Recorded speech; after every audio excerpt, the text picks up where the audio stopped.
gentlemen, here, if I get the sound off, I have it off now, and we're off and running, if you will.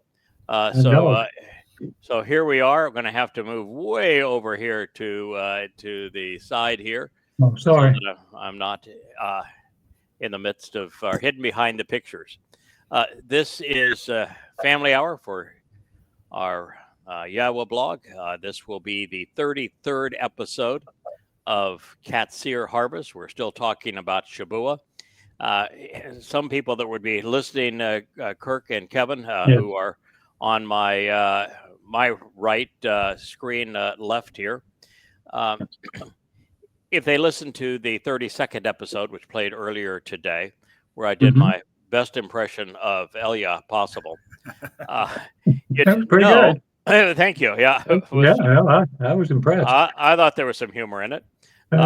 And you'd say, what in the world are we talking about the Christian New Testament and the book of Acts, when the message is about Shabbat, which is 7 Shabbats, which, by the way, can't have much to do with Christianity since they ignore the Shabbat.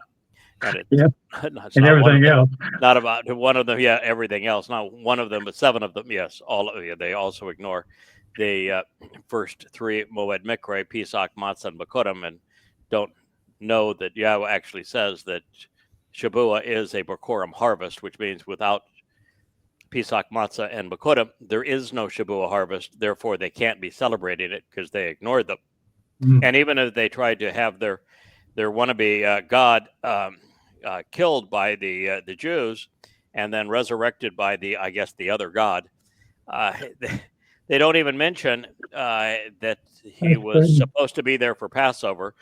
Not even a mention of the only reason that this would have occurred on that date. And they can't even reference the date having been Passover, much less anything happened on Passover. And then there's complete radio silence on matzah. It's like the day didn't even exist. And of course, Bakodim, which would have been a really handy thing if you wanted to have a birthday for your church, Bakodim would have been the one, but they didn't. Where were you? I guess I could have helped them out. I could have been their answer man and helped them out, but they missed on that one. So you might say, so why are we even doing this? Well, the reason we're doing it is that, well, first of all, Yahweh asked us to, and we have this we have this tendency to do what God wants us to do. Biggest religion in the world. Yeah, but the problem with Christianity is that it piled its trash right on top of the truth. Yes, and if they hadn't done that, then I wouldn't care. You could. I don't really care if you believe in mermaids, unicorns. I spend, Kevin, as you know, a lot of time over there on X, and I can tell you the majority of the world believes in unicorns and mermaids. So I really I know what to draw next week. Yeah, and really, and if it weren't for the fact that the unicorns and mermaids are condemning Israel and want to perpetrate genocide on Israel and are trying to antagonize Russia into the Third World War, I wouldn't care. They could go ahead and do whatever they want to do. Agreed. So long as you pile your trash someplace else other than the truth, you can do whatever you want, and I'm not going to bother you, and nor is God. But that's not how these clowns operated. They not only piled their trash on the top of the truth, they engaged in identity theft. I don't even know if there was a word for identity theft back 2,000 years ago, but there should have been. They came up with a counterfeit bill that took from an American point of view, rather than having George Washington on the bill, they decided to have the Easter Bunny. And rather than it being a greenback, the dadgone thing is bloody red. And it's got Egyptian pyramids, of course, on it and all that, and the Eye of Osiris and all of that sort of thing. They got that part right. But it is such a horrible counterfeit. And counterfeits are usually perceived to be meritorious, having value. They're accepted currency among the naive when 99.999% of the strokes and the paper are identical. Now, they're still a criminal instrument, but they can be passed off if almost every stroke is identical. We've read through most of Acts 2 already as they tried to say that this was not only the birth of the church, but obviously this is the time to rob Dode of every one of his accolades and apply it to this mythical misnomer, Jesus Christ. We haven't found a single stroke that's accurate. Yes. And what they have now, 50 points they brought up, maybe 100 points, and they're 0 for 100. What's God's requirement? If you speak for Yahweh, what? It's 100%. Yeah. You're quoting him. It's 100%. 100%. One mistake, and you're a fraud. Yeah. They didn't get one right. Yeah. And my question to you was, what are the scholars and these people, these theologians, they've written all this. I'm looking at their work on one side of my page and yours on the other. And I'm going, what is it how dumb are they? Or are they all in on a take? You know, what could it be unless it's the Jerry Falwell syndrome when I met with him and pointed out that everything about Christianity was a complete fraud. And he said, yeah, okay. So yes, it is. But if I acknowledge this, the pews of my church would be empty. The donations that I receive in the collection plates wouldn't be there, and there wouldn't be checks arriving in the mail to support my university. And if you say it, they'll label you a kook. So it's sort of like the Roman Catholic Pope saying this fraud of Jesus has been very profitable to us. They obviously know it's true. I mean, they obviously know that it is a fraud and that the whole thing is true. And it's such a thin fraud. I've been using the term a lot, crude counterfeit, because it is it's a hatchet job. There is nothing here that would suggest to anyone who is playing with all of their oars on the water that any part of this is credible. And to fool billions of people with a religion this bogus, while not one person over that better part of 2,000 years listened to Yahweh and chose Yahweh over this stupidity, proves, well, Darwin was dead wrong. Humans have not evolved. I mean, I can tell you that Wookiee is smarter than any of these clowns. All right, so we're moving on, and it says here, this ayusun. Okay. Now, if you're talking to Jews, Yehudim, in Yehudah in the 1st century CE, there is a possibility that some of them may have spoken Greek. It's clear that Peter could not have been speaking Greek because he employed Mark to be his translator, which is sort of funny because all the recipients of the Spirit were supposed to be able to babble in any language. So, except Hebrew. Why did Peter miss out? But nonetheless, how many ayusuns would there have been in Judea in the 1st century? None. Yeah. No Hebrew mother is naming her son. Yeah, you couldn't find one. Right. No, it is a completely bogus name. And let's just pretend that they meant to give him a different name. Well, then give him a different name. They didn't do it. Yeah, that changed. They gave it Ayusu, Ayusus, and Ayusun with Greek grammar rules, and they did not name him, which is the only name of the Messiah, Dode. They wrote DD, which I guess was supposed to be for Dode, but they never came up with a name that's a Hebrew name. And You'd think that would be the prerequisite. If you're going to pull off a fraud and you're going to have a counterfeit bill, and you're going to, like, take English, are you going to call the president on it, Osama bin Laden? Or, the first thing you said in the book originally was you translate words, you transliterate names.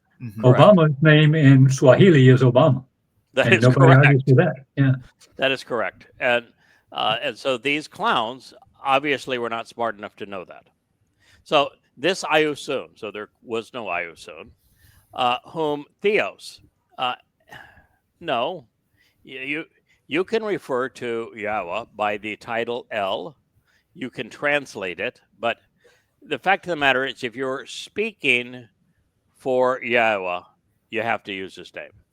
Yes, sir. And if you don't use his name, you're not speaking for God. So they're automatically disqualified by the doubling test, by not using Yahweh's name. And so you've got two bogus names, so they're 0 for 2, and which would be the first two words. Ayusun Theos, raised up. How? It says anitasamai, raised up, stood upright. Are they trying to say that the God that the Jews killed stood up again? Because if that's what they're saying, then the Romans are really crappy at crucifixion. Killing, yeah. And if that's true, then he couldn't have fulfilled the unmentioned Passover, because the Passover lamb doesn't come back for a repeat performance. Turned up.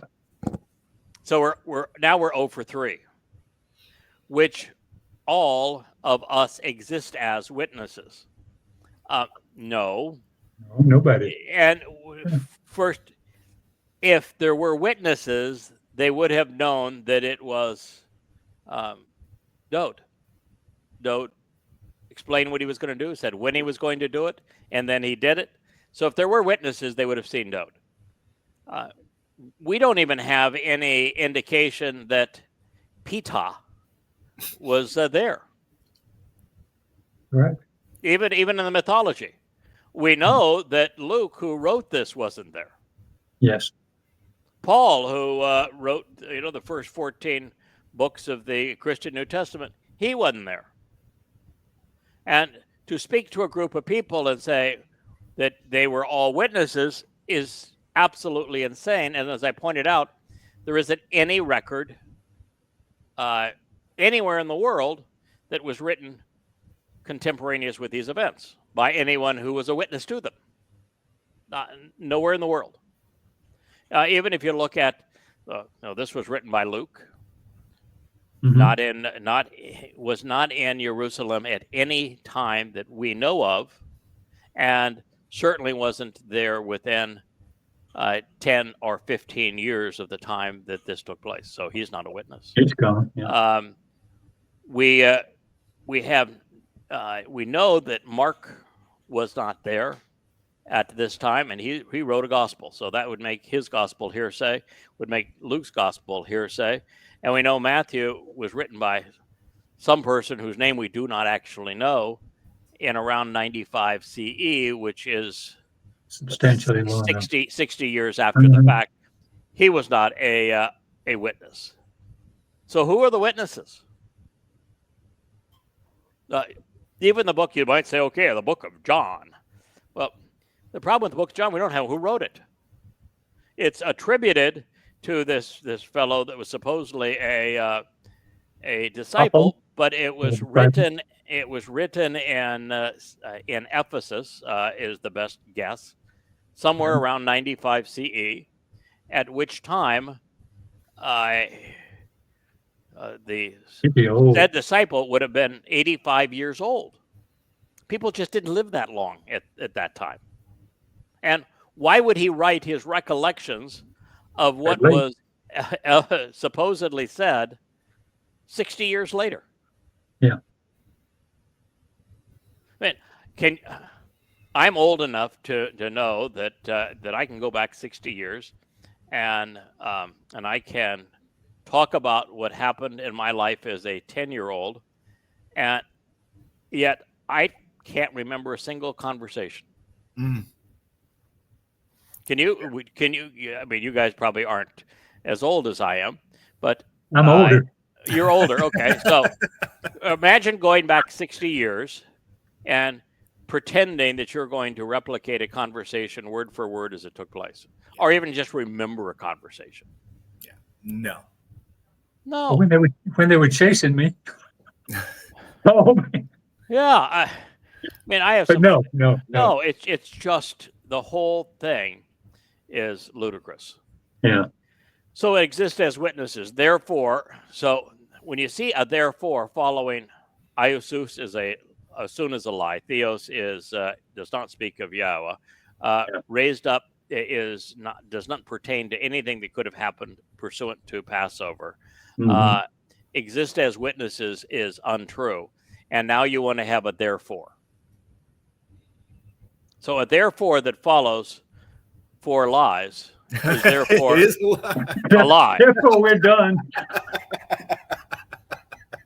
Yeah. Hell, y'all don't have to keep up with you. Yeah. You know, I gave my wife a bed of rose petals. I doused it with the finest perfume. Wow, I filled romantic. glasses of champagne for her and played the most beautiful sonnet on the violin for her. Therefore, I should get breakfast in bed tomorrow. None of that's going to happen, huh? No. You're a married man, aren't you? Yeah, there we go.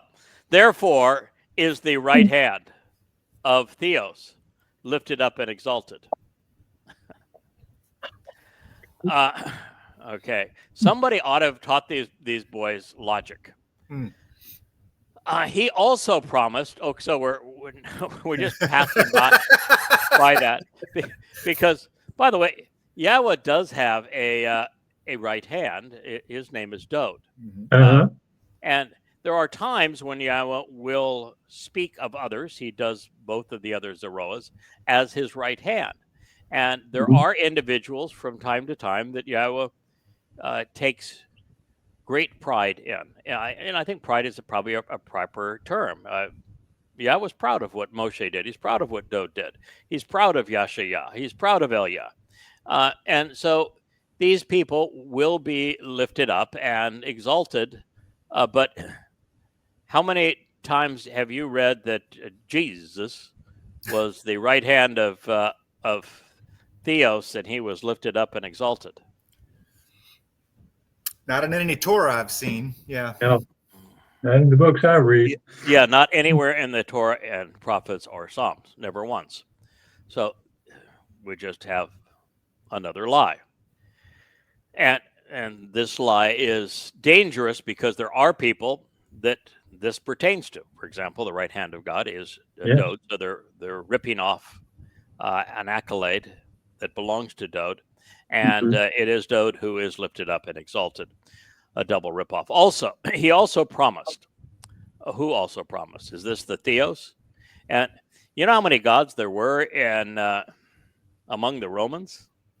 Oh gosh, the Pantheon is full of them. Yeah. Why do you think they called the building the Pantheon? Pan means all, right? Yeah. And Theon is Theos, so all gods. So if you're talking about a Theos and the Theos is unidentified, then you might as well be saying, I'm speaking here from Zeus or Jupiter or Amen Ra. You take your pick. Yeah. So whoever he is, promised the holy, the Hagion Pneuma. Yeah. Hagion Pneuma, who is received and acquired from the Pater, I assumed meaning Father, which you all have also seen and heard. Okay, so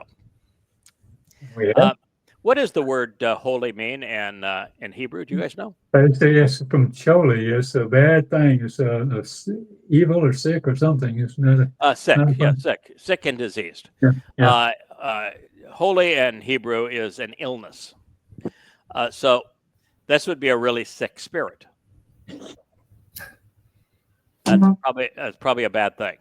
There is a spirit of Yahweh, and the spirit of Yahweh is occasionally called Ruach Kodesh.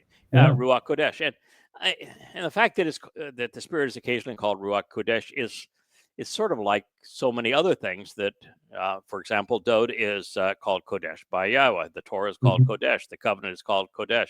Yahweh's name is Kodesh. Yisrael is Kodesh. Many things unto Yahweh are Kodesh.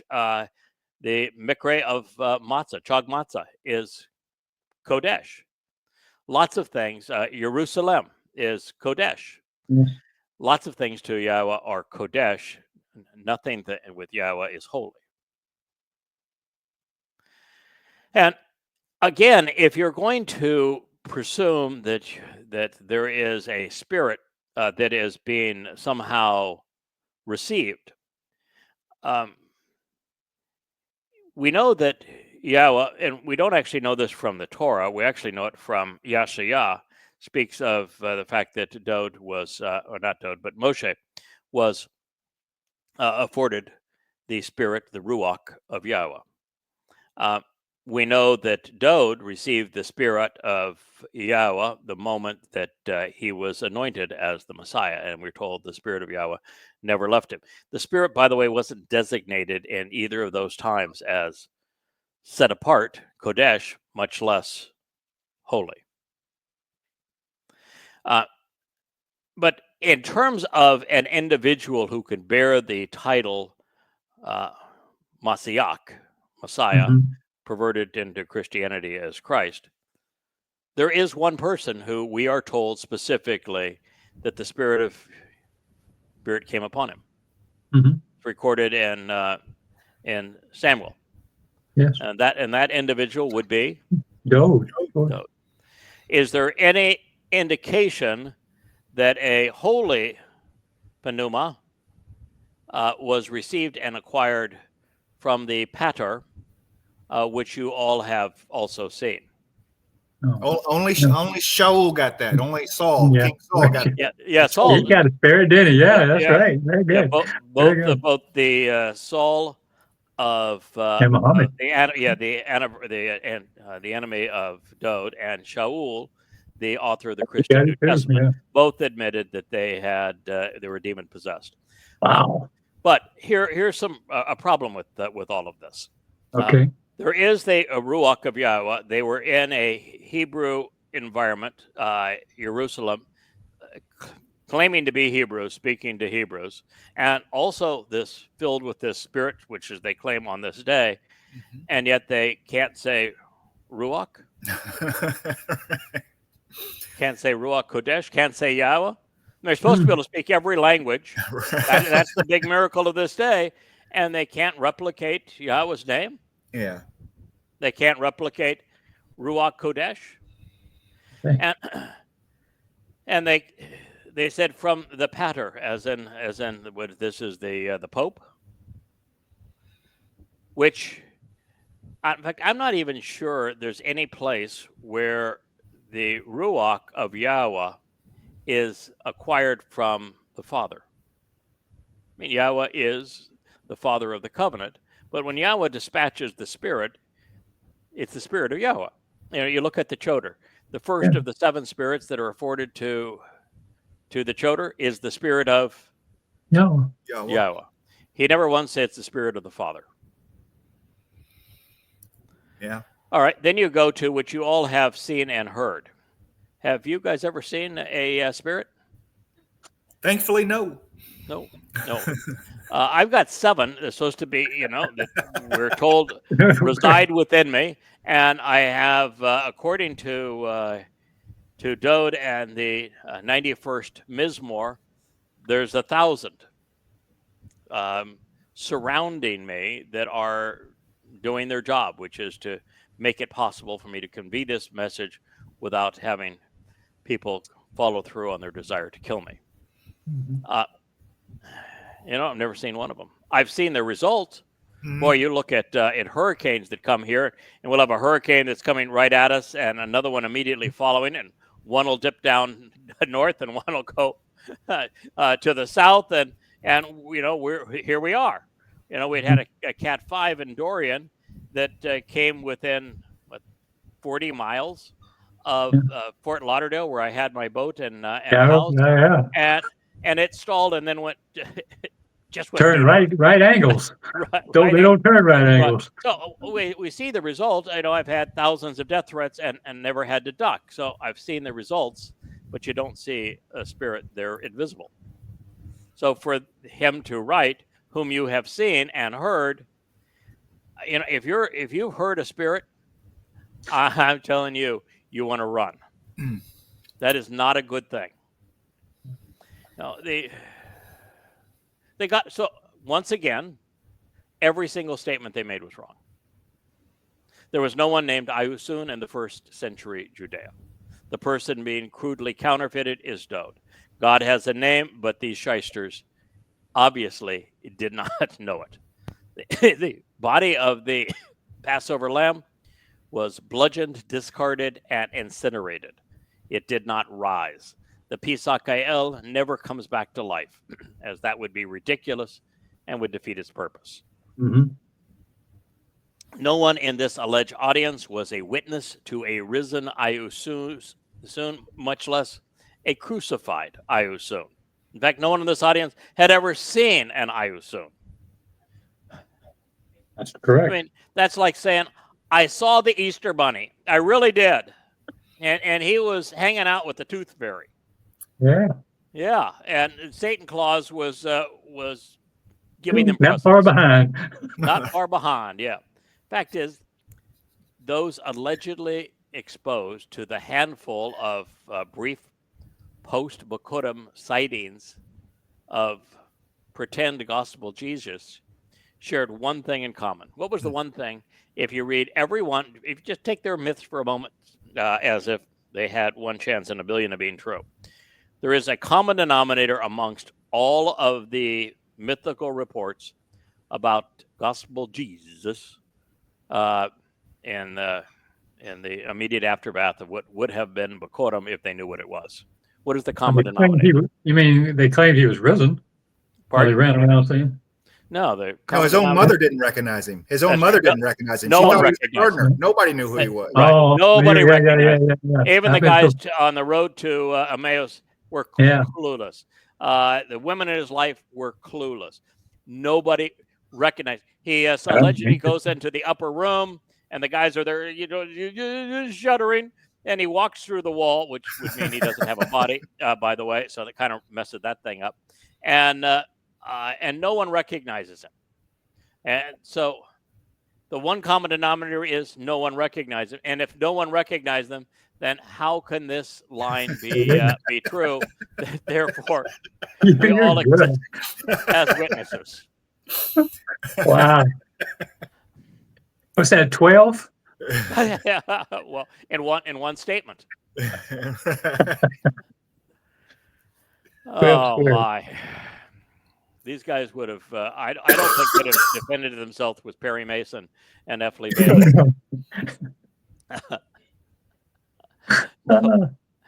Further, Dode, as the right hand of God, was ignored. He was disregarded. He was demeaned. He was rejected and replaced, which is the antithesis of being lifted up and exalted.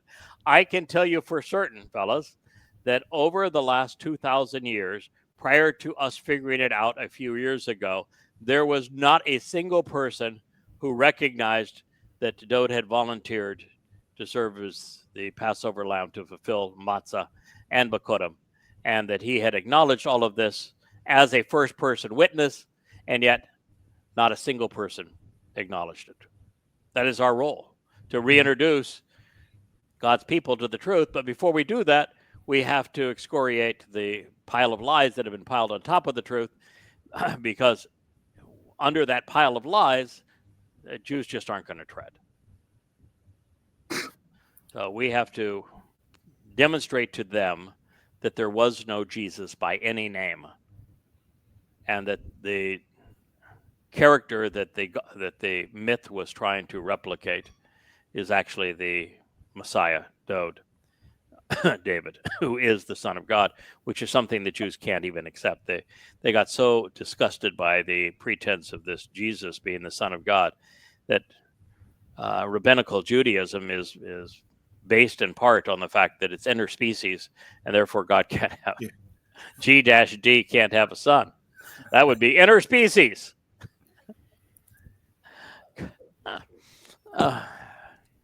So let's tell God what He can and cannot do, right? Well, of course they want to do that, but just for fun, the one who conceives you is considered your parent, correct? Mm-hmm. Certainly. Who conceived humankind? Yeah. Yeah. Okay. When Yahweh said, "I made them in my image," that's a clue. What do you think that means? Means He made him in His image. We are like Him. Okay. When Yahweh refers to Himself as our Father, what do you think he's trying to convey? Yeah. That maybe He's our Father. When Yahweh establishes the single most important thing to Him, which is the covenant family, what role do you think He might want to play in that family? He's dead. When the person that He established the covenant with was named Abraham, and Ab means father, what do you think He's trying to convey? Yeah. When Yahweh said that Dod is my Bakor, firstborn, my child. Perhaps, how would you explain firstborn apart from a father-son relationship? Mm-hmm. When Yahweh says 3 times, "I am his father, he is my son," do you think that God has no concept of what the father-son relationship means? I think you right 3 times. Is the religious God that stupid? Evidently. Apparently, yeah. So anyway, because the rabbis have declared that God can't have a son, because they're all up in a tizzy fit, they got their panties up in a twat over this. We are left to try to rid the world of 2 lies: the Christian lie and the rabbinical lie, so that the truth can be known. That Yahweh has announced that not only is Dod his firstborn son, but that Dod fulfilled Bakurim, which means firstborn children. Yeah, children. Mm-hmm. So there's more to the story. What did, by the way, Yahweh refer to his irascible gaggle that he was, this flock that he was leading out of Mitzrayim? How did He refer to them? Children of Yisrael. Oh, that's it. Bnei Yisrael. Bnei Yisrael. So I guess that they can't be the children of Yisrael either, right?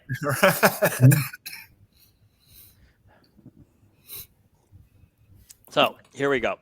The Dod, as we say, is the right hand of God. God told us that at least a half a dozen times. And that the Messiah was not promised, by the way, the Holy Spirit.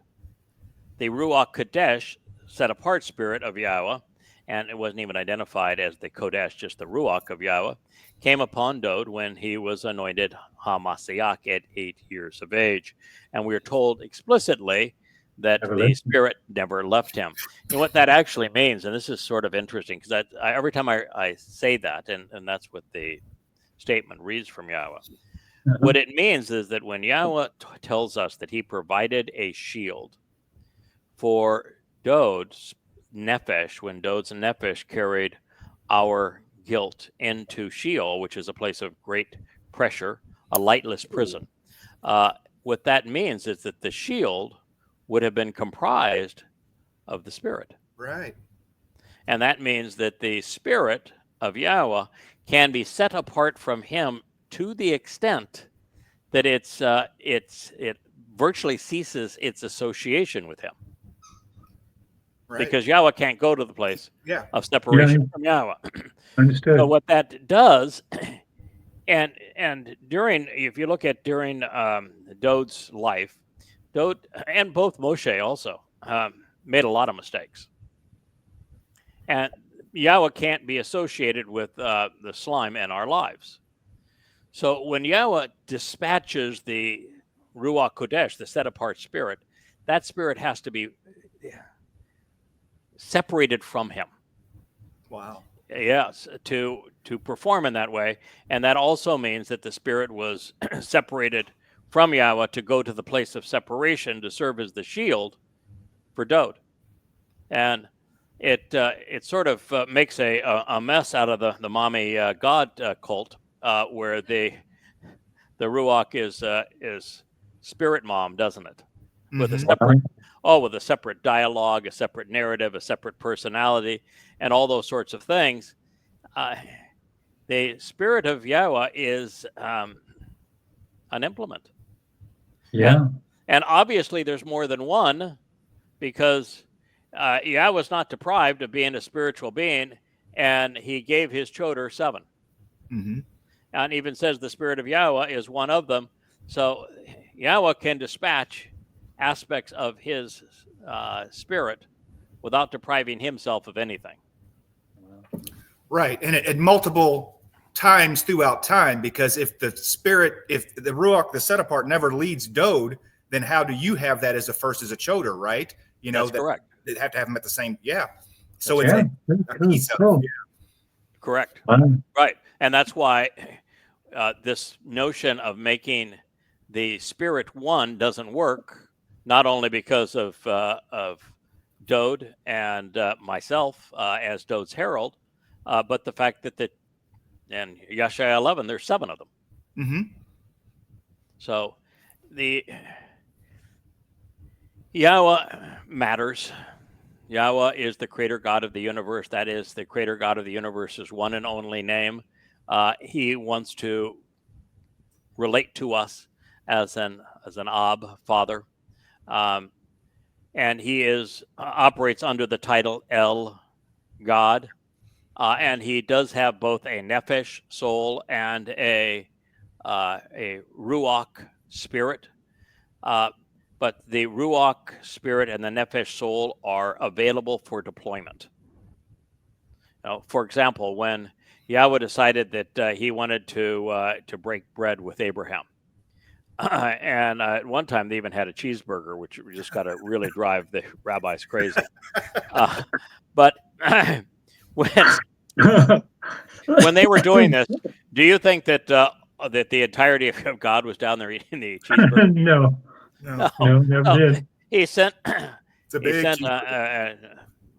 Nefesh soul to convey his personality.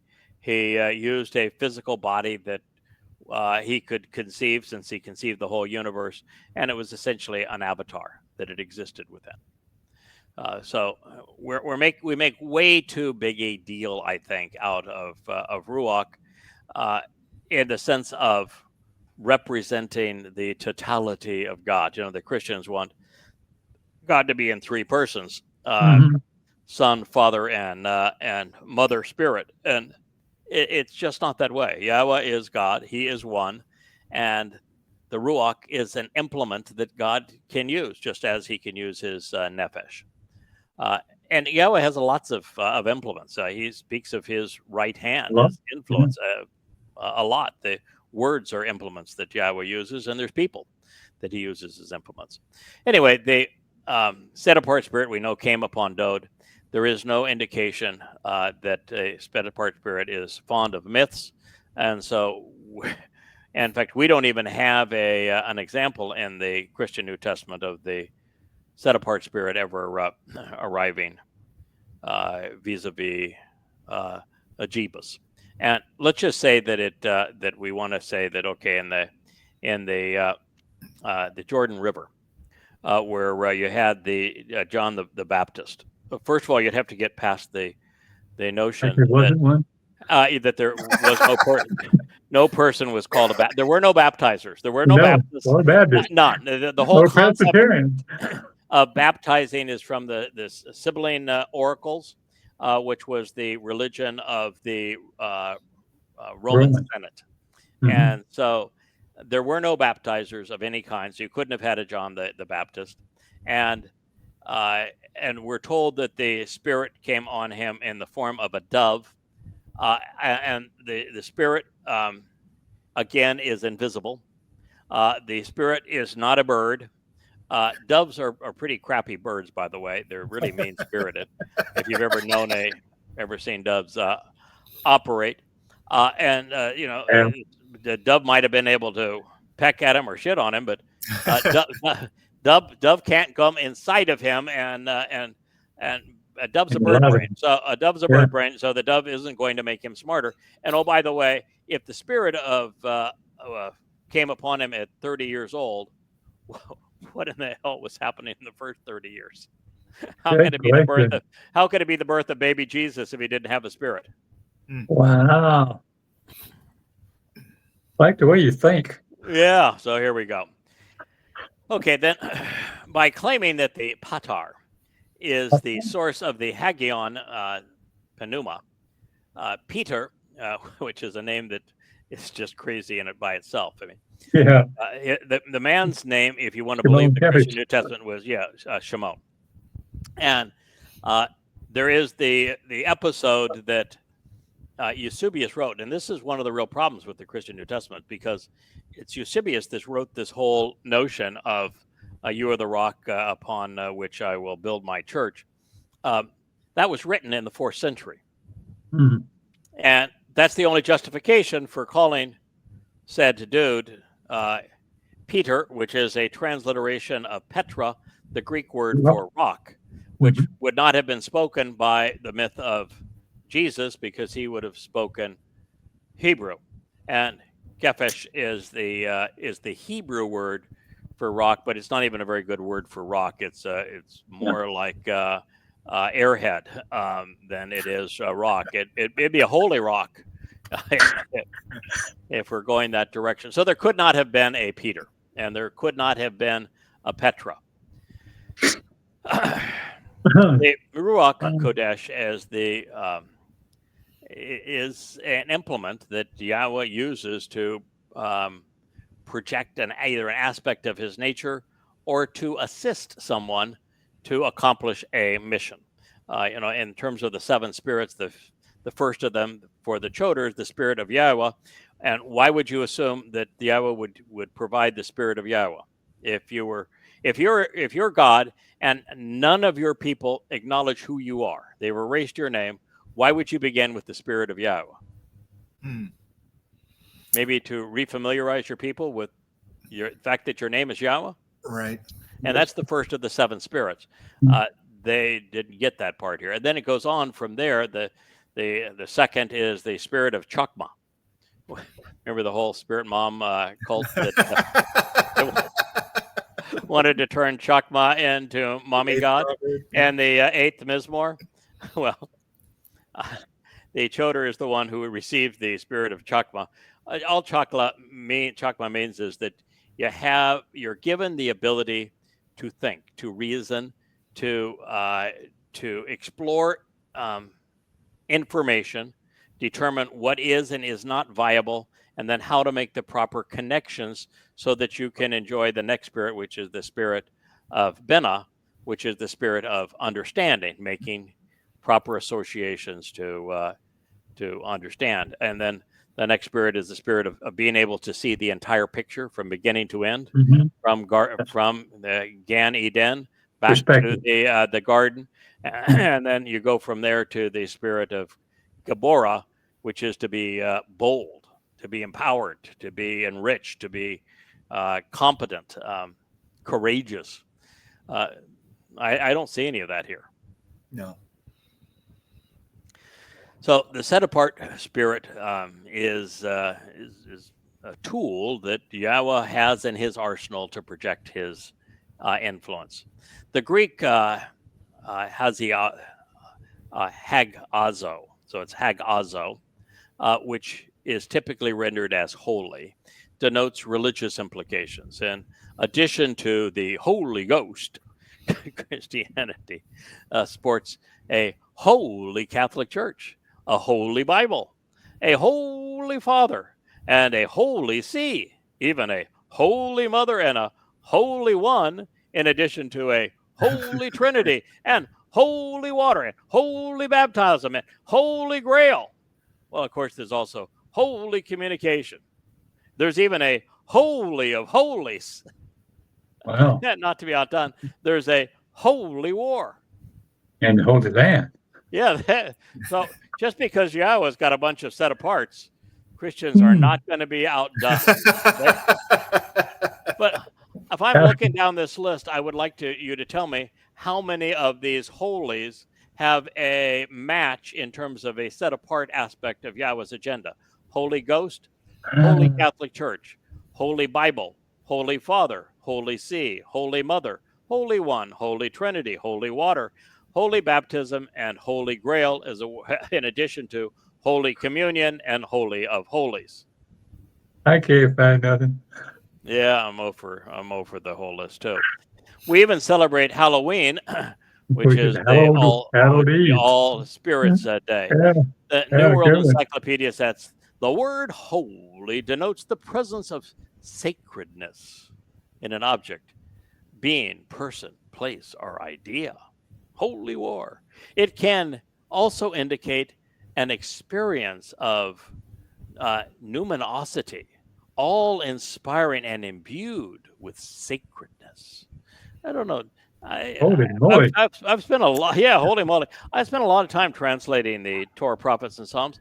I'm not sure I've ever come across a sacredness or a numinosity for that. Yeah, that's a good one. I thought I had a pretty good vocabulary. I got to tell you.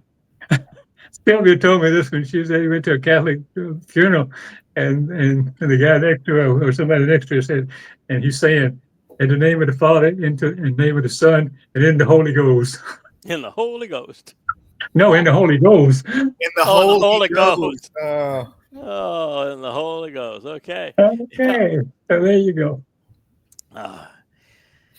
So it's an all-inspiring and imbued, well, is the second imbued, with sacredness. It is often ascribed to saints. Can you tell me how many saints Yahowah has? Can't find one. Pardon? You can't find one? No. What kind of co-host are you? I'm lousy, obviously. You know, they actually have, you know what they have after saints? This is the New World Encyclopedia. Gurus. Gurus? Really? Holy gurus. Holy times or holy places. Thomas Aquinas defined holiness as a virtue by which man's mind applies itself to all its acts to God. So man's mind applies itself and all its acts to God. Then why, if that's true, couldn't any one of these numbskulls, being holy, figure out that the Christian New Testament is a holy mess? They'll send their money in. And the origin of the word holy comes from the 11th century Old German Hulis. That's convenient since the word church comes from the Old German. True, it's from church, the pagan goddess. The Old English holigin, meaning holly, as in the holly tree, is considered a sacred plant to pre-Christian Celtics and Roman worship. Yeah, the holly was considered sacred. To Yahowah, no, but to the pagans, absolutely. So why not bother and have a holly Christmas? To hold holly became to be holy, and then to make holy is to sanctify. There's a little bit of circular reasoning there. The concept of being set apart is as central to the covenant as religious notions like holy are opposed to it. At best, holy conceals and corrupts this message, and it replaces God's terminology with man's. Worse, it applies attributes to saints, objects, relics, gurus, and the spirit, which are completely inaccurate. I think it's not fair to pick on gurus. They need a break. But the story gets darker because holy turns out has a satanic past. Who would have thought? According, just because it means diseased and plagued in Hebrew, what was your first clue? According to the Oxford English Dictionary, I wonder if there's any Englishmen left in Oxford, or if it is entirely Muslim today. Anyway, according to the Oxford English Dictionary, holy was originally used to venerate heathen deities in the Old Norse religion. That's not good. In the Dictionary of Mythology, Folklore, and Symbols, holy in practically all languages was derived from the divinely honored sun.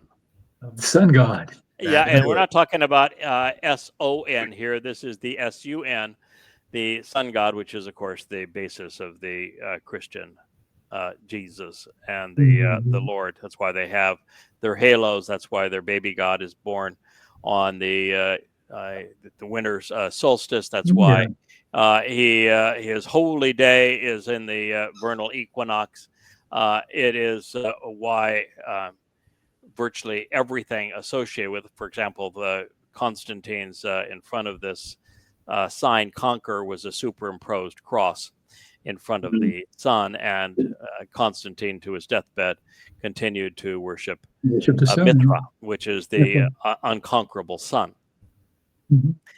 Forlong's Encyclopedia of Religion says Holi is the great Hindu spring festival held in honor of Krishna as the spring sun god and a personified woman called Holi. I am not an expert in Krishna, Holi, Hari, or otherwise, so I can't really tell you.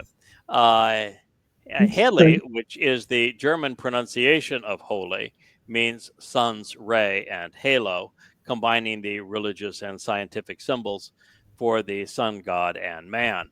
It is then little wonder that the religious types are wont to place these pagan images over the heads of their saints as halos.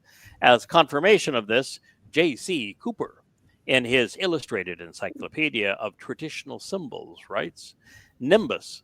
A nimbus is a halo around a saint's head, replete with a sunburst.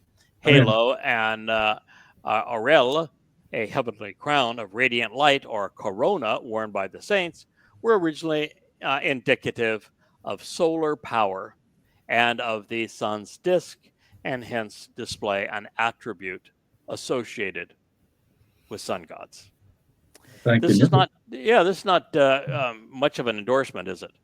No. Since so many of man's religious words, such as church, which is an adaptation of church, pronounced similarly to church, representing the sun goddess who was the daughter of Helios, the sun, of course, came from Germanic sources, and it is instructive to know that Heli and Helig, very similar, by the way, to Heil.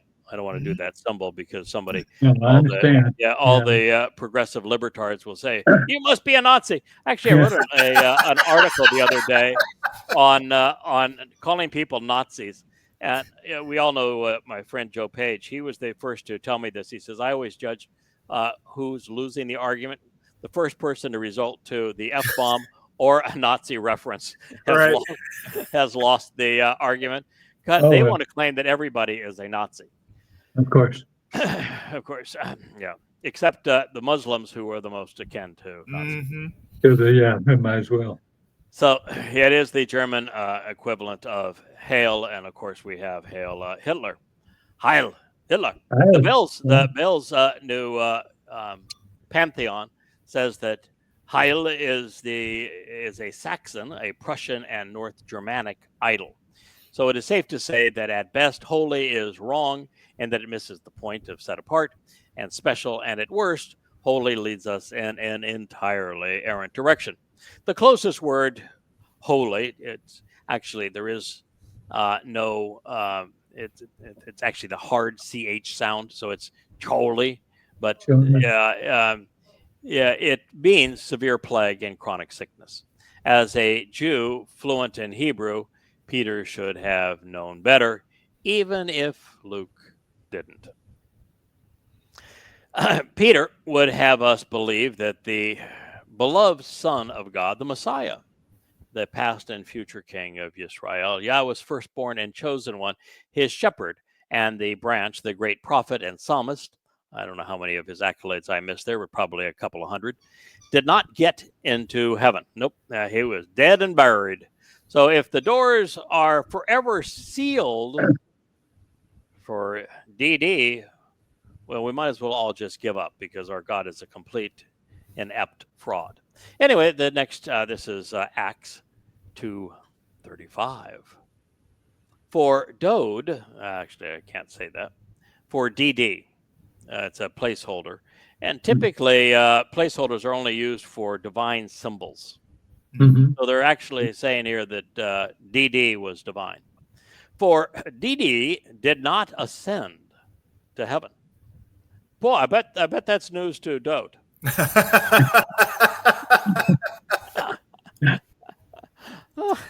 Yeah, he did not ascend to heaven. No.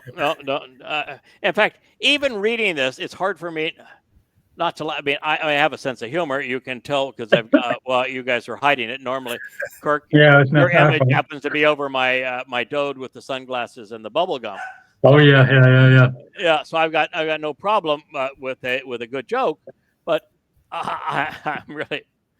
Even Dode tells us over and over again, I'm going to fall asleep, but I'm going to wake up, and this is what we're going to go do. And so, no, I can assure you that DD and Dode are definitely in heaven. But himself said, so why are we quoting him if he's not in heaven? Yeah. I mean, seriously. I want somebody that knows how to get there. If we're going to, if I'm going to listen to somebody, boy, brilliant. Good point. I want to listen to somebody who knows how to get there. So if he's not in heaven, but nonetheless, we should listen to him. He said, Lord, my Lord, sits and resides out of my right side.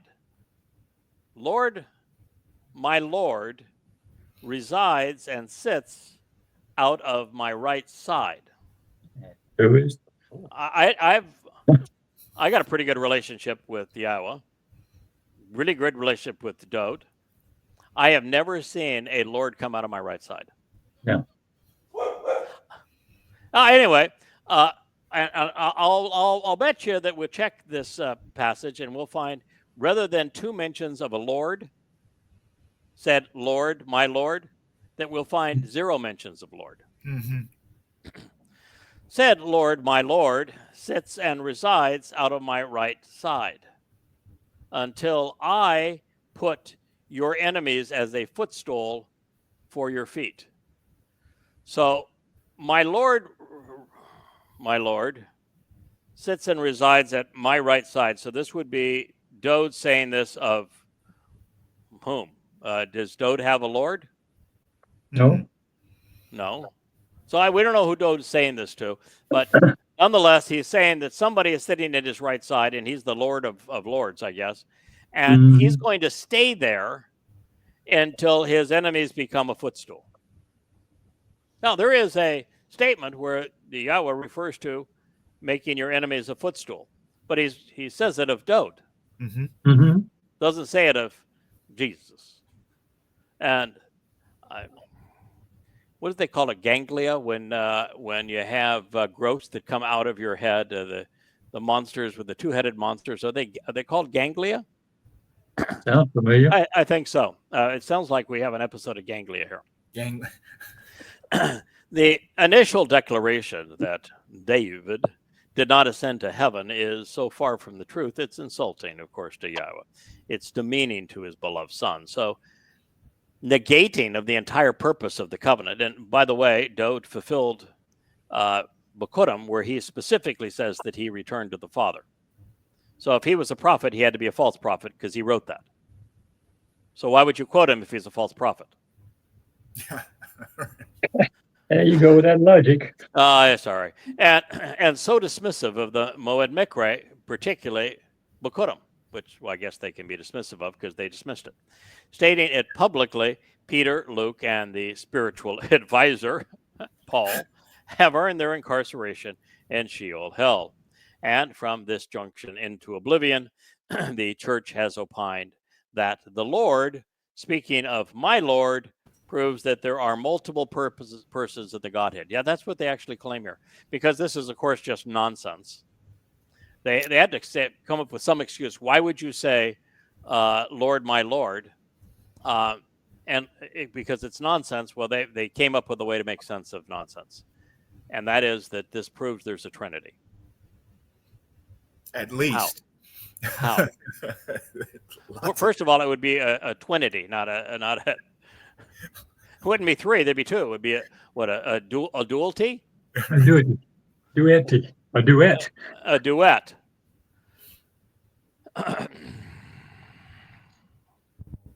And that the unnamed Lord must be Jeebus, must be in heaven, I guess, instead of Dode.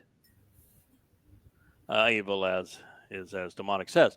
Just for our entertainment, I would like to ask those promoting these lies, first of all, they were bothered to read them and think. But beyond that, if we were to suppose that Dode is speaking in first person in this psalm, who is it that is saying, until I put your enemies as a footstool for your feet? Who would that be? Yeah, who is it first person if Dode is supposed to be the one speaking in this psalm? Would be Dode, since he's speaking in first person, right? Yeah. So is Dode putting the enemies at the Lord's feet? Okay. With Dode as the speaker rather than the subject of the psalm, wouldn't that make Dode more powerful than the Lord? He's the actor. He's the one that's putting the enemies at the footstool. That's correct. So tell me, how is it that the full cadre of Christian theologians over the vast chasm of time have not been able to admit that the conclusion of the sentence negates any possibility that it was spoken by David, D.D., or by Jebus? Iusus, Iusun, I don't know. Are they all complete ignoramuses? That's a technical term for this kind of thing. Or is the problem a total lack of integrity? The latter. Both. Yeah. Both. Yeah, I think probably both. Yeah. We have more copies, by the way, of the Psalms extant among the Dead Sea Scrolls than any other divinely inspired text. More scrolls than even of the Torah or of the great prophet Yeshaya, Isaiah. Mm-hmm. Unfortunately, the citation now being misappropriated is from Psalm 110, and it is not among them. At issue is the use of Adonai, my Lord or my Master, after and before Yahweh's name, in addition to the realization that the entire psalm was written in Yahweh's voice. That would sort of undermine the entire claim, wouldn't it? Yes. How could Dode have said this if the entire psalm is in Yahweh's voice? Yeah. And then I wanted to think that one through. In fact, God addresses his subject in second and third person.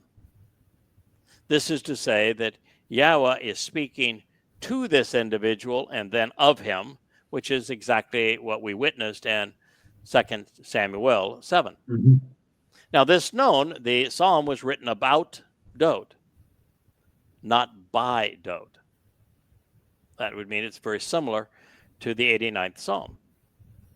Mizmor, therefore, the introductory line in Acts 2, but he himself said, well, that's false, since the psalm was about Dode and was spoken by Yahweh.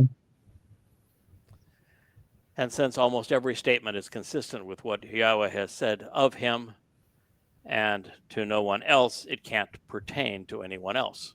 So let's look at it. We're good at that. We've passed the first hour mark, but this really isn't family hour anyway. It's family, whatever, hour and a half. It's the 2 hour family hour.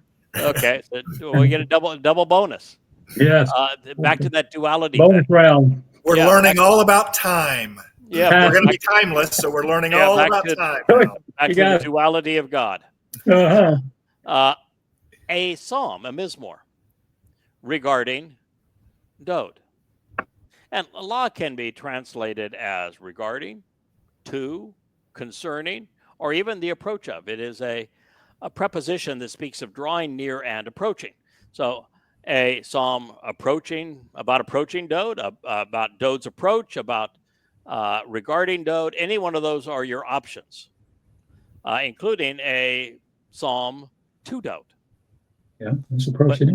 no matter what you choose here, it fails the Christian's supposition. So using the primary meaning of the preposition la, to, the mystery of the psalm is resolved. It was not dode. It is not Dode himself who is saying anything, but is instead what Yahweh is saying about Dode based upon the Masoretic text.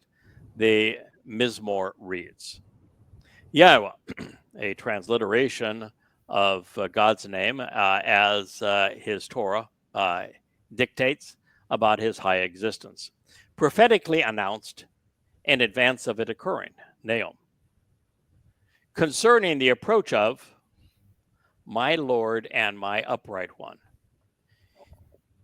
You have chosen of your own accord to actually dwell at my right side as my right hand and as an eternal witness to the restoring testimony. Now, we'll continue in a moment, but I was translating just before the show began. Yahweh is in Malachi, in the 3rd chapter of Malachi. That's the final of the prophets. And Yahweh is speaking of dispatching a malach. And this malach is his messenger. And Eve actually calls this malach the malach of the bereth. He is the messenger of the covenant. And he goes on and on to say that then this messenger of the covenant is going to be met by another, and that they will have this responsibility of reintroducing Yisrael to my name and to what they need to know to re-engage in this relationship. So now you've got two of them. And of course, we don't have to look very far. You look at the previous prophet, that would be Zechariah in the opening chapters, and he says there are two witnesses, and Malachi will finish this chapter saying that one of the two witnesses is Eliah. Okay. So what I'm getting at here is that as Yahweh continues to describe these two, he says that Eliah is going to be a really good yabberer. He is the man with the gift of gab. He can orate with the best of them. And he says that other fellow who is the malach of the bereth, well, he's going to be really systematic, and he's going to write the entire story down in a collection of books. And that this will be the difference between the two of them. One is a really good speaker, and the other one's a pretty comprehensive writer. And then he continues to distinguish the two of them, and he talks favorably about both of them. But he speaks of Eliah. This is why I'm bringing up this point here. He speaks of Eliah as being a Edom, an upright one. So Eliah is the Edom. He does have a really nice accolade for Yada, but it's irrelevant other than to say, in that context, he's addressing the upright one. And it's important to recognize Eliah as the upright one, because he was the one guy that publicly looked the king and the queen of Israel and 850 prophets of the Queen of Heaven, Mother of God, and the Lord in the eye, and not only bested them, but mocked them. Yeah. I mean, clearly, when it comes to being a stand-up guy, Eliah is the stand-up guy. And so with the replica of the tent of the restoring witness being placed on the Temple Mount, Eliah is clearly the upright pillar holding up that tent. He is the most upright, stand up for God guy that there ever was. And actually, it's kind of interesting too. It says that he's the one that the people have sought after, have expected and sought after, and he falls all of that. So if God's consistent, which he usually is, this and the 110th Mizmor, when he's speaking of it and concerning Dode, the upright one is the Edom, is Eliah. And Eliah is really important because Eliah is one of the two that comes back to enlighten his people. And Yahweh is also fairly direct here. He says that the difference between the fellow that writes a lot of books and is really systematic in his writing and the fellow that is the really good talker is that the really good talker is talking to his people. Eliah is a Israelite. Yeah. So I think that's what he's speaking of here, just by making that connection. And I just think that's the likelihood. So Yahweh prophetically announced in advance of it occurring, including the approach of my upright one. You have chosen of your own accord to actually dwell at my right side as my right hand, as an eternal witness to the restoring testimony. That would be Eliah qualifies clearly. And he says, I will place your enemies and those who discount you as your footstool. Now, Yahweh elsewhere speaks of making his Dode's enemy a footstool. But the guy who really had religious enemies and who took them on and killed them all, actually, at the end, is Eliah. And Eliah is the master of ceremony over the sacrifice of the Adam of Perah. Yes. And so wouldn't it be, and Yahweh loves to share credit, wouldn't it be lovely if Eliah is, just as he performed so magnificently 40 Obel 888 years prior to this, in his showdown with the religious and political establishment, if now he is presented as the upright one who is an eternal witness of the restoring testimony, and that those who have criticized him, and he will have lots of critics, that they become a footstool for his feet. And that means that same footstool will be the footstool that Dode will use, because Eliah, he's not the kind of guy to sit around. No. He's happy in the mountains in a cave. He doesn't like he's a recluse. He is kind of like God. He's an introvert. My wife's an introvert. And I know all about introverts. So no, he's going to give Dode the footstool. Wow. So I will place your enemies as a stool for your feet. 1:10:1. So this was written by a prophet, perhaps the aforementioned Nathan, to reveal what Yahweh said to him regarding this individual, whom the prophet calls either Adonai, which would be my Lord, or Edonai, my upright one.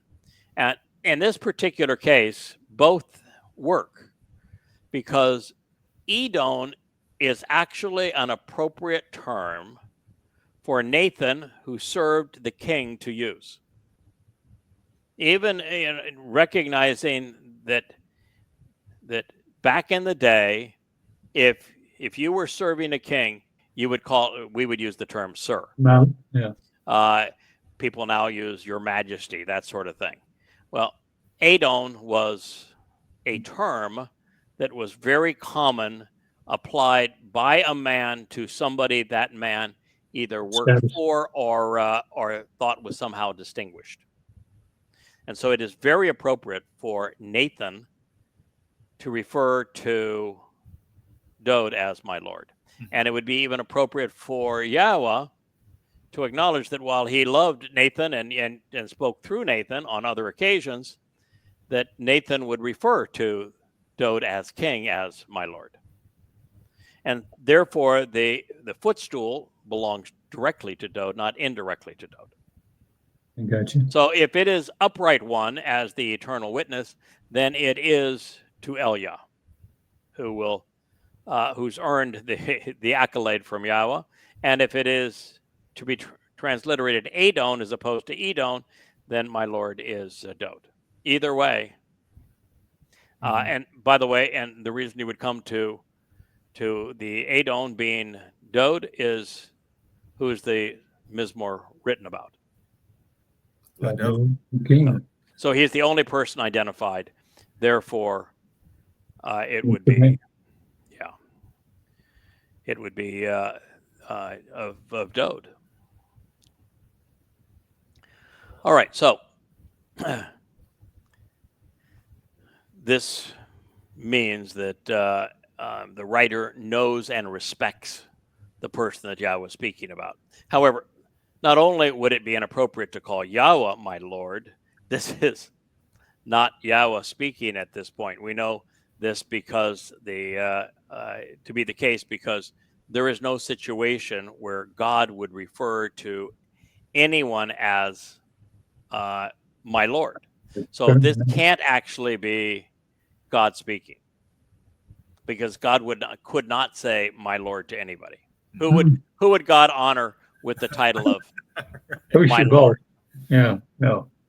So Yahweh prophetically announced in advance of it occurring concerning the approach of my Lord and my upright one. So this is him, Nathan, in all likelihood, just telling us that Yahweh made an announcement concerning Dode. Because Yahweh, it can't be in Yahweh's voice where Yahweh would say, my Lord. So that means that the prophet is Nathan, and Nathan is reporting like he did in 2 Samuel 7. This is what Yahweh told me to tell Dode.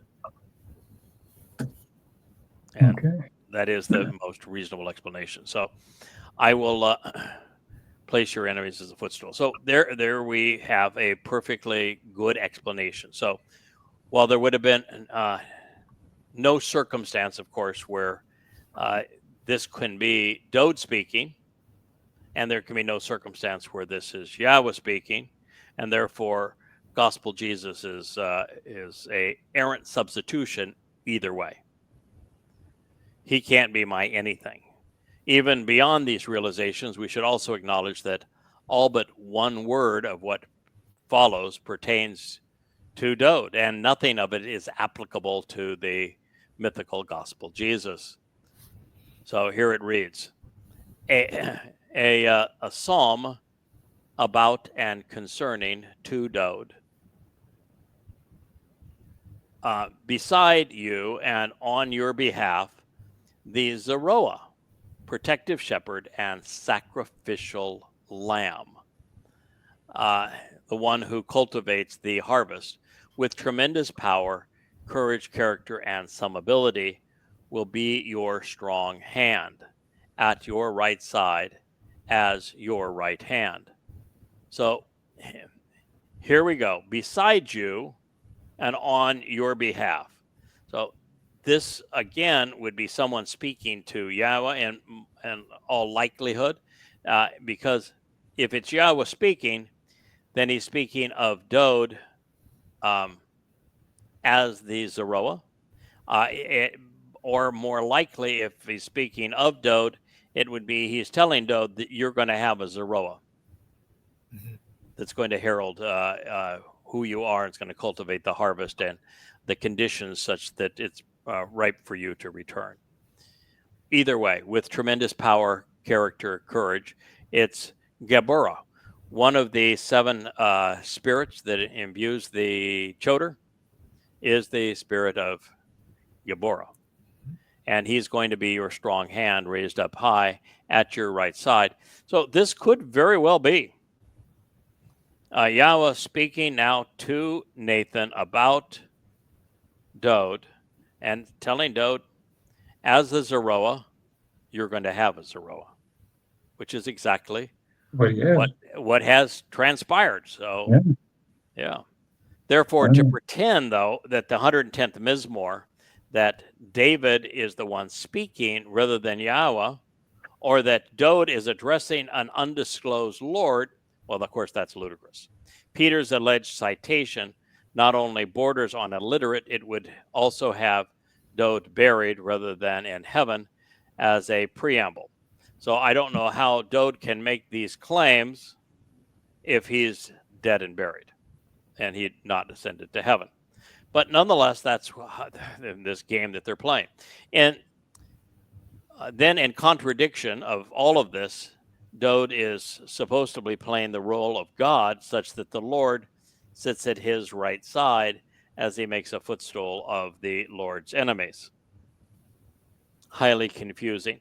And actually, when you know who the players are, the 110th makes a great deal of sense. It's insightful, but you've got to know who the players are. Mm-hmm. Now, recognizing that Dode reconstituted Bashar, corporeal body, and Nefesh, consciousness, were deployed to enable the promises associated with Pesach, Matzah, and Bakodim, the whole Christian premise unravels. It would have Yahweh predicting that his soul descended independently of himself to live at his right side, which of course makes no sense. But even if it were possible, there would be no reason to predict such a thing. And of course, it still wouldn't be applicable to Jesus. So while God has free will, Yahweh is speaking of another, not himself. And the one person who has made it abundantly clear that he has chosen to live with Yahweh as his right hand is Dode, and not so coincidentally, the Mizmor is about him. And he is, of course, the person referred to as Yahweh's right hand by Yahweh himself. So I think Yahweh should probably know who's his right hand. Gospel Jesus, however, did not leave us with a single written word, and Dode was the most prolific writer among Yahweh's prophets. Dode exemplifies an everlasting and eternal witness, but Gospel Jesus, not so much. Even in the myths attributable to the counterfeit, Gospel Jesus was never oyab, discounted by those who were opposed to his position, but instead quite the opposite. I mean, you took a crude counterfeit and a complete misnomer who never existed, and he is worshipped as a god by 3 billion people. Mm-hmm. What part of discounted is that? Man, I'd like you to discount my bank account if that's the case. Yeah, like that. Yeah, boy. Please. By contrast, Dode's Psalms are replete with references to his enemies who have sought to negate his position with Yahweh, and over the last 2,000 years, all of mankind has done that very thing. No joke, yeah. So Dode is the only one being discredited by those besmirching him and ascribing undue status to the Christian counterfeit. Moreover, to claim that Dode is not in heaven is counter to everything that is written about him and by him. And of course, it would just negate everything that's the covenant and negate the whole concept of salvation. It wouldn't even be feasible. So this passage in Acts 2 is one of many which points directly towards what Christians have done to rob Dode of his position with God. It's thievery. So even at this early point, we know that this was not something being said by Dode or about Gospel Jesus, but said about Dode. So it wasn't said by Dode or about Gospel Jesus. It was said about the Messiah and Son of God, Dode, thus negating Peter's statement and Luke's assessment on behalf of Paul. And there's no way around that. It's dunderhead obvious. So you're back, Kirk, to what in the hell have the scholars been doing all of these years? Well, it's just the difference in what you do and all those guys with all those books, and I used to have them all. Nothing like this. I mean, and it's all fair. You can understand it. You can check it. You can go to all the. I'm still stunned to be able to read it. I mean, I'm not just patting you on the back. I'm just going, my gosh. Yeah. How could you make this many mistakes? When we compare Luke's positioning of this prophetic declaration with Yahweh's presentation of it, an observant and rational reader immediately recognizes that the misquoted statement provides no evidence to demonstrate any of Luke's assertions. Not one. While it contains considerable proof to discredit them. And that has been true with every citation. And that's true of every citation by Paul throughout his 14 letters. Well, his rendition shares some words in common to fool the unwary. The psalm does not infer that David did not ascend to heaven. The prophecy is about Dode, so he is not the one who said what follows, negating the somewhat clever repositioning. The Greek citation replaced Yahweh's name with Kyrios, Lord, giving the false impression that there were two lords. And the passage with one referring to Jesus Christ. However, counter to Peter's claim, nothing in the prophecy applies to anyone other than the man to whom it was addressed. Dode. Now, before we move on, let's compare God's word to man's New Testament drivel. A psalm about and to Dode, the beloved. Yahweh prophetically announces an advance of it occurring concerning the approach of my Lord and upright one. You have chosen of your own accord to actually dwell at my right side as an eternal witness. I will place your enemies and those who discount you as your footstool.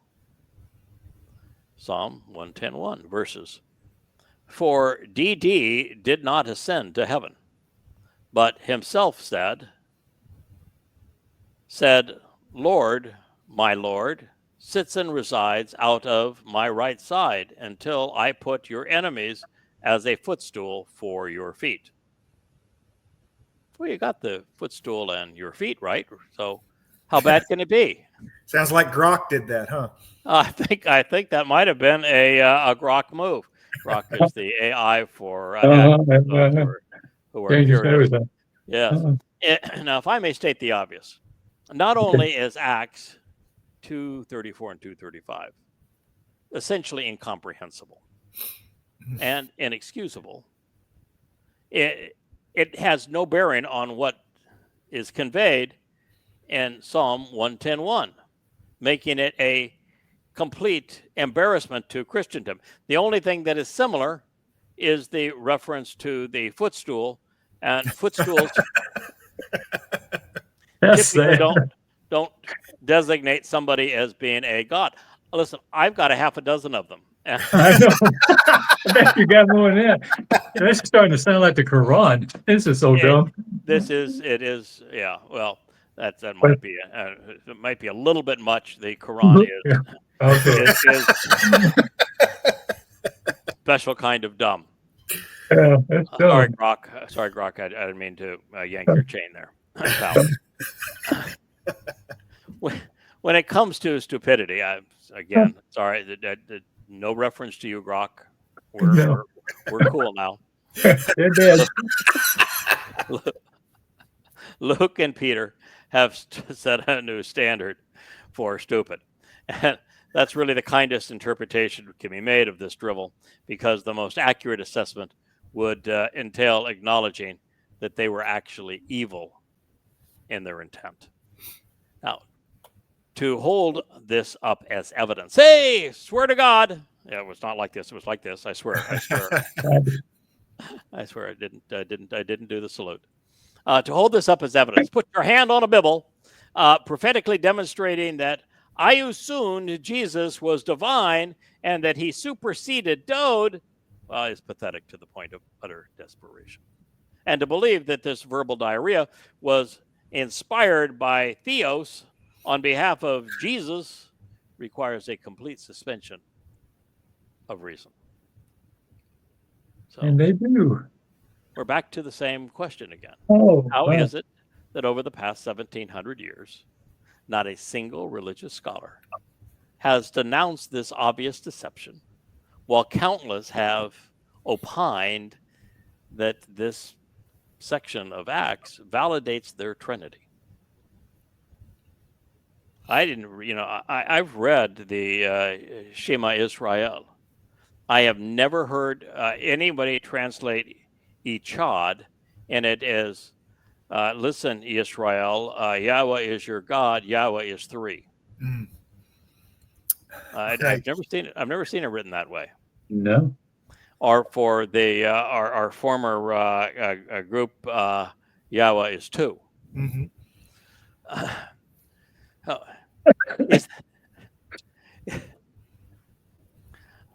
I actually think, when it comes to gods, and I would ascribe my recommendation on this to wives as well. One is wonderful. Two not so good.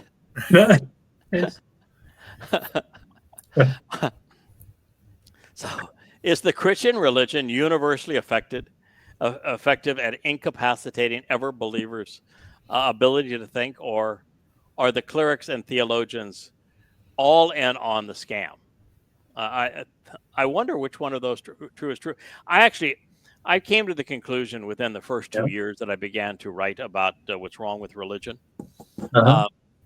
And my conclusion was that religion is very good at causing believers to disregard evidence and reason, such that no amount of evidence or logic would ever persuade a religious person to believe otherwise.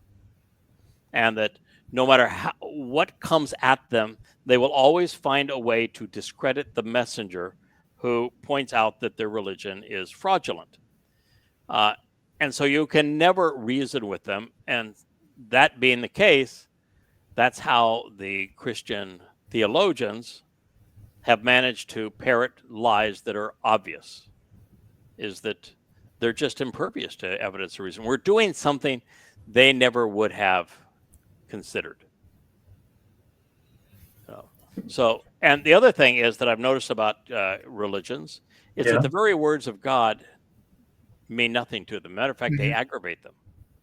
So if we were to demonstrate, as we have done, that the actual words that God inspired are counter to the religion, all it does is piss them off. Yeah, they're really good about, even I won't make fun of your imaginary God if you don't make fun of my imaginary God. There's this detente. You have the Pope meeting with these imams and stuff, that these are two separate, and yet, hey, we can all get along and we all believe in the same. They're keeping the scam up together. Correct. They all want because the scam is very profitable for them. Mm-hmm. Yeah. Man, a lot of mega pastors making big bucks, and there's nobody that makes more than the rabbis. The rabbis are really good at it. Yeah. So they're all about we have Abrahamic religions. Well, I didn't know Abraham had a religion, but I would guess maybe. Yeah. I don't know what the heck. Well, what if your populace is like this, that can be so dummied down? What do you do in a courtroom when they're providing you with evidence? It's the same group that goes on the jury. Do you think there's ever been a debate on the viability of Christianity that took place in a courtroom where the rules of law, or took place as a formal debate where the participants and the audience both knew the rules of debate, ever took place? No, obviously not. No. But religion is imposed. It is imposed. It is. People don't choose to be religious based upon evidence and reason. You just got to feel it. Most are religious because family, like you always said, generation after generation. And in the case of Islam, they're either born into the religion or they chose to be religious versus losing their head. And in Christianity, for almost all of its existence, you were either a Christian or you lost your head. That's true. the Inquisitions and these sorts of things were all designed to the witch trials, the like heretics, were all designed to impose fear. It's why religions have always had human sacrifice. You don't go along with the scam and pretend you really love it, or you'll be the next to have your heart ripped out. That tends to be a motive for a lot of people. So I think that's part of it. I've never heard a person make a logical argument that I chose to be a Christian because the Christian New Testament was so historically accurate, and because it was so powerfully proven to be true by its citations found in the Torah and prophets. Because essentially, the Christian New Testament is conceived and written, inspired by Paul, and Paul's argument was the God of the Old Testament is feeble. He can't remember the names of anybody. He was also incompetent. Therefore, he could not save anyone. And so he came to me, even though I'm a moral retard and demon-possessed. And he decided that since he couldn't save anybody, he said, why don't you go ahead and contradict everything I've said? And you can be the one who is the messenger to the world to save the world on the gospel of grace. This is the Christian proposition. And oh, by the way, to validate your religion, I want you to take everything I have promised to my people and to my son and counterfeit it and apply it to someone else. Mm-hmm. And then just for giggles, I want you to condemn my people by claiming my people killed me. Wow. The fraudulent repositioning of the 110th Mizmor Psalm to elevate Jesus over Dode is something those who love Yahweh must overcome with evidence and reason and mockery, so that those who are among the chosen people, Yisrael, can see the truth for the first time. So this begs the question, why are we the first to point out these obvious mistakes? Not mistakes, purposeful fraud. Yeah. Over the past 2,000 years, there have been plenty of Jews who could read Hebrew and Greek and make the same comparisons. Why didn't they?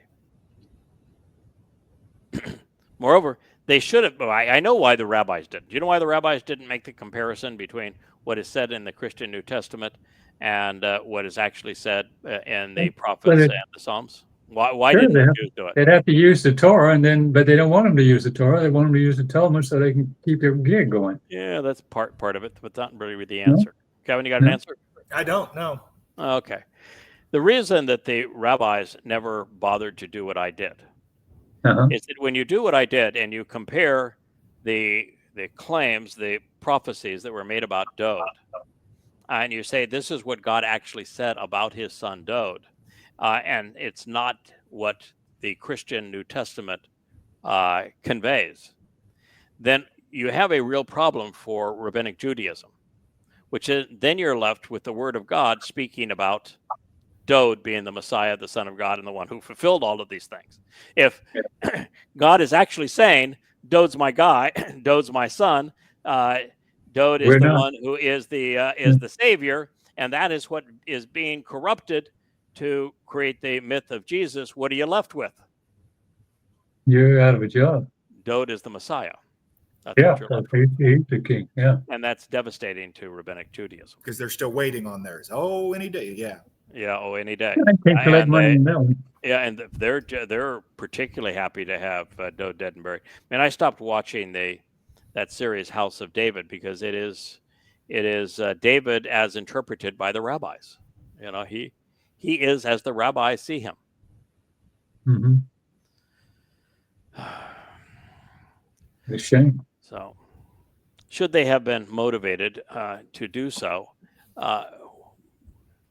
then they should have been, because as a result of this religion that, by the way, a rabbi created, Paul was a rabbi, Jews have been dehumanized, they have been demonized, they've been subjugated, they've been plundered by the very religion based on these lies which were easy to disprove, but you got a real serious problem because the father of rabbinic Judaism is this fellow named Rabbi Akiva. What distinguished Rabbi Akiva? The false Messiah Bar Kokhba. Yeah, Bar Kokhba, yeah. And so if you're saying, wait a minute, if he substituted the false Messiah Bar Kokhba because he didn't recognize the real Messiah Dode, and he's the father of rabbinic Judaism, we need to throw all of it away. And that means our entire culture and everything we've been led to believe is a lie. And our forefathers, not one of them bothered to tell us so. Mm-hmm. Devastating to the Jewish people. So, fellows, maybe that's a good place for us to stop, because I really want Israel to think about what they have done to contribute to this mess. They trained Paul, who was the one who set this whole thing up, to falsify a Messiah and Son of God who would rob the actual Messiah and Son of God of everything, including his people, of salvation. They're wholly responsible for teaching Paul to be able to do this kind of dirty work, which is very similar to what you read in the Talmud. Paul's writings are very similar to Talmud writings. And so they're responsible for Christianity that's subjugated and harassed them for 1600 years, created the culture of the diaspora. Rabbis are also wholly responsible for, not wholly responsible, mostly responsible for Islam. Islam died as a religion in Kabbaville and only became a religion as a result of rabbis selling Muhammad Talmud recitals, of which all of the stories of Abraham and Noah and Adam and David and Solomon and the like came from readings from the Talmud. Without the Talmud stories, Islam would have been nothing but a criminal enterprise, and you would have known nothing of Muhammad other than he was a sand pirate that was a shadow character compared to Genghis Khan or Kublai Khan. Otherwise, you would know nothing of them. Rabbis are the one that's made the difference so that the Quran appeared to be a religious text, written about the same level as we were reading here. And of course, rabbis created rabbinical Judaism based upon foisting a false Messiah on their people, Bar Kokhba. Even the star that they parade around under now comes from Bar Kokhba, son of a star. And they ushered in the wrath of Rome, the diaspora, leading to the Holocaust, and that's the father of rabbinic Judaism. That also comes by way of the rabbis. So somewhere along the way, Yehudim need to realize that the greatest enemy of the Jewish people is the Jewish people. And that the rabbis have done more harm to them than anyone else. And of course, they're in this terrible fix right now where they're going back after Hamas and Gaza. And I keep writing on X, not that you're ever it's going to splash out of the fishbowl, the goldfish bowl, but that why would you do that? Because you spent a year in Gaza, you broke a lot of buildings, you killed a lot of people, you turned the whole world against you, and there's more Islamic jihadists now than there were when you went in. So if you manufactured more of them than you killed, and you lost a bunch of lives doing it of your own people, and you turned the whole world against you, why would you do more of that and expect a different result? Isn't that insane? Yeah. Yes. And when there is a really good alternative, I wrote the 5-part alternative on 10/7 of 23 and say, do this instead, and you'll have a favorable result. And part of the problem is there's not a single Israelite, not a single Israeli who is willing to acknowledge that their enemy is Islam, and that Islam has been killing them for 1,400 years, or that Islam is the result of rabbis. And not a single Jew is willing to say we need to tear down the Dome of the Rock and Alaska Mosque because they're a disgrace both to Islam and to us and to Dode and to Yahowah. they're clueless to all of this stuff. So they're lashing out at symptoms. And maybe this is just another example of helping them understand how caustic rabbis have been to the health of Israel and Jews over these years. And that until they separate themselves from religion, they have no hope. I had a poster on X say, you should never say G-D, damn. You make a fool of yourself, and God didn't ask you to do anything. G-D didn't ask you to do anything. So I wrote this person back who it would be Jewish because the only Jews write G-D. And I said that G-D is a religious ritual. It has no basis. If it's going to be pronounced Gad, it happens to be the name of one of the 12 tribes. And the title, God, is not a name. And God uses that title, El, to speak of false gods. And the Torah and prophets are filled with the names of false gods, but it is to denounce them. So the whole idea of G-D is just stupid. And what it tells a person is that you have no clue what the name of God actually is, which is Yahweh. And as for God damns, it's a sentence. Yeah, separate. God condemns, and in this case, God condemns, separates himself from, and condemns religion. Something that you really should become aware of. And because you don't have any idea that God's name is Yahweh, my guess is you have no idea what he said. But if you want to out the fool, if you want to out the fool, here's a link to 13 books that I wrote about goddamn religion. And here's another link to the 20 some odd that I wrote to introduce you to God. I would be happy to have you be the first to find the fool in these books. Have at it. And he said, thanks, but no thanks. Really? God. Yeah, X is quite an experience. The Grok maintains the throttle on X. He determines who sees your posts, and so if you get into the Grok timeout room, timeout room, you're in serious trouble. Which really doesn't bother me much because what we have found, and for example, I'm streaming this program. I'm looking at you fellows from Facebook. And that is because Facebook has really turned out to be a lovely online home for us. It is a wonderful narrative, wonderful interaction, a wonderful blend of both the spoken word and the written word. It's a familial kind of setting. When somebody comes in that's an agitator, you can, and we all do, we try to help them, unless they're just totally caustic. We'll try to 2 or 3 times to help them. They continue just to be a dunderhead. It has just such an easy block feature. Yeah, found that.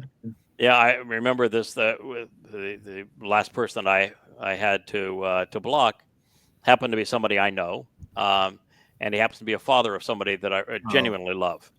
And I must have written him 6 times. Mm-hmm. I say, you're a very nice man. Your son is a man that I respect greatly, one of my longest and dearest friends.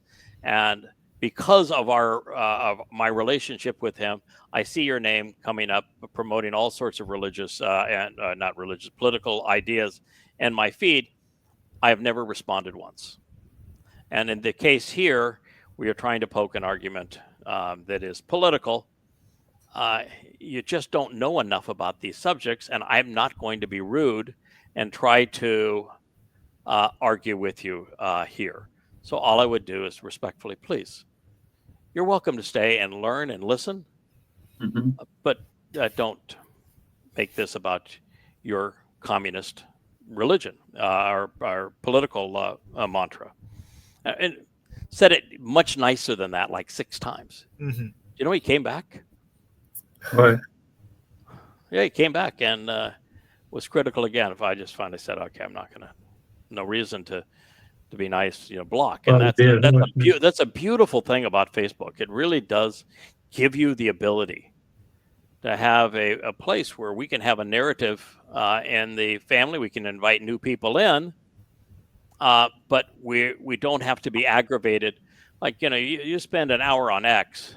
I mean, you just want to spit out nails. I mean, it's just so awful that 90% of the people that you confront are worse than dunderheads. They're promoting just blood libel. It's so bad. So I really have come to appreciate Facebook. It's the one place I didn't think we would work at all because it had such a reputation for thought police. And here we start on it, and the first thing we read is that Mark Zuckerberg says, "I'm firing the thought police." Funny how that worked out. How that worked out, and we end up with this beautiful environment. Thanks, Yahowah. Yeah, thank you. Thank you, Mark, too. I'm sure they both had something to do with it. And I can look at the right side of the screen. What works through people. I see the right side of the screen, and a lot of interactive comments, and so this is really a nice environment. And I just one announcement before we leave. My good friend Joe Page, working with Kevin Yu, but I think is going to be primarily working with Rich, who I think has done the most programming apart from Joe.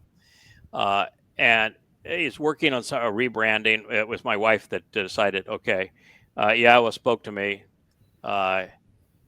3 months ago now about I want the everything rebranded, and we hadn't done it on the website. And she decided, I think we need to take the bull by the horns. And the guys are doing it. We're coming out with the menorah and the rebranded site, and the new site is going to be as integrated with books and audio blog as is possible, and interactive forum. So we're going to make it just an extension of YouTube and Facebook and the library as is possible, and that's what they're working on now. I was I guess one last thought here. Today, as I was thinking about Yahowah telling me to go to the menorah as the symbol, get rid of the lion, go to the menorah as the symbol for our site, but do it with a modern, contemporary adaptation of the menorah that looks right for our time. And I was thinking about, where's the place where they have the longest and most detailed description of the two end days prophets, witnesses? Isaiah and Yeshayahu and no, it'd be Zechariah, the opening chapters of Zechariah. And what are those witnesses equated to? Menorah, aren't they? They're lamps, they're conduits of oil and enlightenment through the menorah. So is it any wonder that Yahowah says, "Get me one of those"? We're going to communicate. Stuff, Yeah, you've been a little slow on the uptake, so I'm going to help you out here. But can you get me one of those? That's he's good. He's Yes. Normally I'm slow, but not tragically so. No, you're ahead of the curve, believe me. But in a situation like this, Yahowah did have to point out. He said, "I think it's time that you realize that as one of the two final witnesses, that is the right symbol. Right call. Let's go to the right symbol." And we'll go from there. So anyway, that's what we're up and doing right now. They expect to have something within a week's time that we can begin to use. So I thank them very much for that effort, and thank you guys. It's nice to have the family 2 hour, and we had some fun here and a few laughs. So I think the whole family. Always a good time. This was funny. Shabbat shalom. Shabbat shalom. Shabbat shalom. Good night. Night.